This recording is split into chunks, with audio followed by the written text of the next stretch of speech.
साथियों नमस्कार। मैं आज धर्म पे चर्चा कर रहा हूं आप लोगों से। साथियों, आज के समय में धर्म के खिलाफ अपशब्दों का एक ब्यार सा चल रहा है। साथियों, कोई भी धर्म, कोई भी संप्रदाय या कोई भी मजहब हो, किसी धर्म ग्रंथ में ये नहीं लिखा गया है या इस चीज़ को नहीं दर्शाया गया है कि मानवता के खिलाफ किसी काम को करें या एक दूसरे को नीचा दिखाने का काम करें। साथियों, हर धर्म ग्रंथ में दो पहलुओं को दर्शाया गया है। एक सत्य है और दूसरा असत्य है। अब ग्रहण करने वाले पर डिपेंड है कि वो किस चीज़ को ग्रहण करता है। दोस्तों, राम में प्रभु श्री राम ने मर्यादा को दर्शाया है कि एक पुत्र अपने पिता के प्रति इतना श्रद्धा रखता है जो अपने एक वचन के लिए 14 वर्ष के वनवास जाने के लिए बिना किसी शर्त के तैयार हो जाता है। दूसरा भाई जो बिना शर्त अपने भाई प्रभु श्री राम की सेवा के लिए महल को त्याग कर साथ चला जाता है। और तीसरा भाई भरत को सत्ता दिया जाता है और सत्ता को त्याग करके जा करके महल से दूर जा करके बैठ करके और काम करता है और अपने भाई का इंतजार करता है कि जब तक मेरे भाई नहीं आएंगे तब तक उस गद्दी पर उनका अधिकार है और वही बैठेंगे, तब तक उनके खड़ाओं को रख करके पूजा करूंगा। चौथा भाई शत्रुघ्न अपने भाई आज्ञा के लिए वहाँ की अर्थव्यवस्था को देखता है, अपने प्रजा को देखता है। और एक व्यक्ति उसमें भी है, रावण, जो अपने अहंकार से इतना चूर होता है, जो अपने भाई को के पत्नी के प्रति इतनी नीच मानसिकता रखता है और उसकी पत्नी नहीं मिला तो उसे महल से लात मार करके निकाल देता है विभीषण को। ये रामायण में बलि और सुग्रीव का भी कहानी है। और इसी रामायण में अंधा भक्त जिसे कहा जाता है वो प्रभु श्री हनुमान की भी व्याख्या की गई है। हनुमान भी हैं। और माता सीता अपने सती सावित्री होने का जो वह चरित्र है, उस चरित्र को दर्शाती है कि लाख यातनाएं हो जाए, लाख कुछ भी हो जाए, मेरे मन में जो है, मेरे हृदय में जो है, वही मेरे मन में है। प्रभु श्री राम ही हमारे पति हैं, प्रभु राम ही जो हैं हमारे हैं। तो ये टोटल संगत जो है, टोटल बातें जो हैं दर्शाता है कि अच्छाई भी है, बुराई भी है, लेना आपको है। श्री कृष्ण में भगवान श्री कृष्ण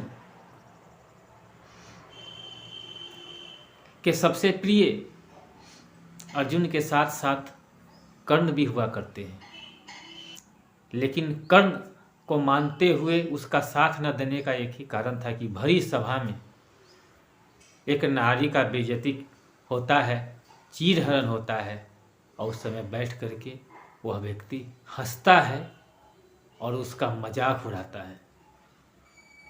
और उसी कहानी में पांडव 5 भाई होते हैं जो भगवान श्री कृष्ण के बताए गए मार्ग पे चलते हैं और सच्चाई के मार्ग पे चलते हैं, और सच्चाई के मार्ग पे चलते हैं, इसलिए भगवान श्री कृष्ण उनके सारथी होते हैं और हनुमान जी उनके रथ के ऊपर बैठे हुए होते हैं। उनका रथ टस से मस नहीं होता है। तो सबसे बड़ी बात है कि सच्चाई और सत्य, ये सारी चीज़ों को जो सुन ले, सारी बातों को जो जान ले, निश्चित रूप से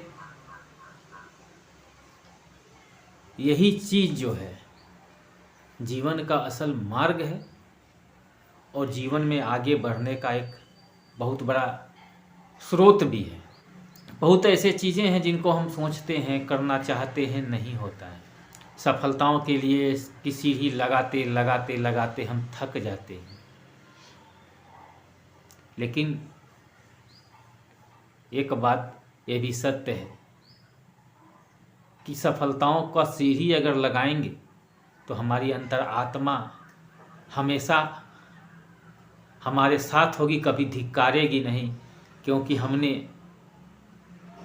हमारा अंतरात्मा ये नहीं कहेगा, इस बात के लेकर के मुझे नहीं धिक्कारेगा कि तुमने उस काम को करने का प्रयास नहीं किया। हमने प्रयास किया, मेरे किस्मत में नहीं था, हो सकता है कि मुझे वो सफलता नहीं मिली, लेकिन आज मेरी अंतरात्मा मुझे कभी धिक्कारेगी नहीं। इसी प्रकार साथियों, हर एक धर्म हो, हिंदू हो, मुसलमान हो, सिख हो, ईसाई हो, बौद्ध हो, जो भी धर्म हो, जो भी संप्रदाय के लोग इसे मानते हो, धर्म के लोग मानते हो, सभी में मानवता को सर्वश्रेष्ठ माना गया है और मनुष्य को एक दूसरे के प्रति समर्पित और श्रद्धा रहने की बात की गई है। कहीं मनुष्य के प्रति द्वेष नहीं, या वो मनुष्य हो या कोई जीव जंतु हो, सबके प्रति श्रद्धा रखने का जो काम करते हैं, सबके प्रति जो श्रद्धा रखते हैं, सबसे बड़ा धर्म ग्रंथ का उपदेश वही है।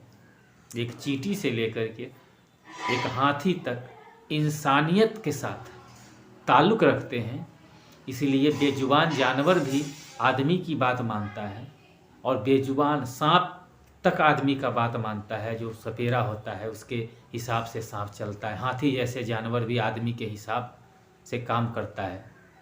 तो साथियों, ये मनुष्य का जो जीवन है, इस सात्विक विचार का जीवन है, श्रद्धा एक दूसरे के प्रति मजबूत हो, इसके लिए जीवन है।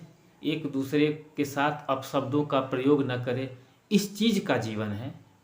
और हर धर्म को मानिए, हर धर्म को समझिए, और ये जो गाली देने वाला ट्रेंड है, निश्चित रूप से ये आप अंतरात्मा में जाकर के सोचिएगा कि कोई भी किताब, कोई भी धर्म ग्रंथ आपस में मतभेद पैदा नहीं करता। सारे धर्म ग्रंथ एक दूसरे को जोड़ने का बात करता है।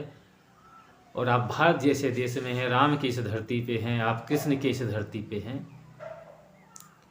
निश्चित रूप से एक संदेश है। वाल्मीकि की धरती है, संत रविदास की धरती है, और इससे एक संदेश है कि हम लोग आपस में अलग नहीं हैं।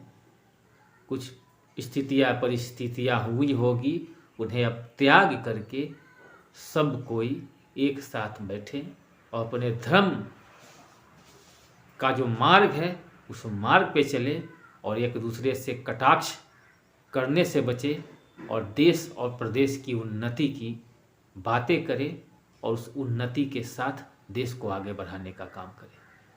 बाकी आप खुद समझदार हैं। धन्यवाद, नमस्कार, सत श्री अकाल, आदाब।